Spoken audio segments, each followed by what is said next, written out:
Hello, this is Silvia Pavoni, economics editor of The Banker, and I am in Miami for the second of the Trade Links with the new Latin America series of events. I'm talking to Santiago Levy, who is the Vice President for Sectors and Knowledge at the Inter-American Development Bank, one of the sponsors for this event.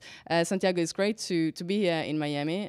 We are about to start the events. What do you think the main issues that will come out of the discussions will be?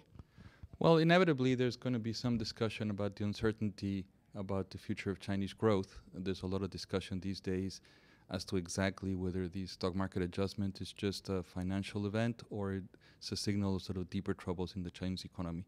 But beyond the short run, I think what's important is to realize that there's been a major transformation in the relationship between Latin America and China. And I think that, despite the short run trouble, there's huge potential for the medium term. And that's where we should keep our eyes fixed.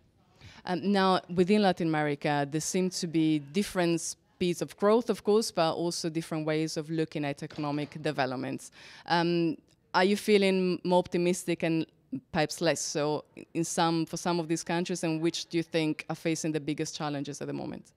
Well, the region as a whole is facing a major challenge. This will be the 5th year in a row in which the growth rate is less than the previous year. So there's been a substantial deceleration of growth since 2011. There's a major challenge for the region, all of it, to increase productivity as a source of medium-term growth.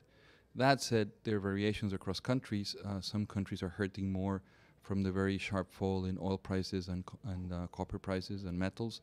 Other countries are not hurting as much. Central America is benefiting, the Caribbean is benefiting, Mexico's hurting from oil but benefiting from the rest of the growth in the US. South America is having a little bit more of a hard time. Now, South America, Brazil is obviously the biggie in the country, so and one of the economies that is undergoing perhaps the toughest times right now.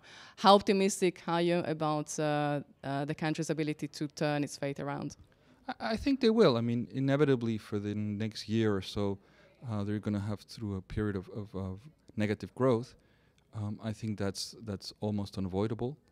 But after that, once the fiscal adjustment that they're carrying out, I think they're doing the right policies, and hopefully towards the end of next year, we see positive growth. That's great. Well, we shall begin the discussion. Thank you again for your comments, and hopefully we'll catch up at the next event, part of the series, which will be held in November in Shanghai. Thank you. Thank you.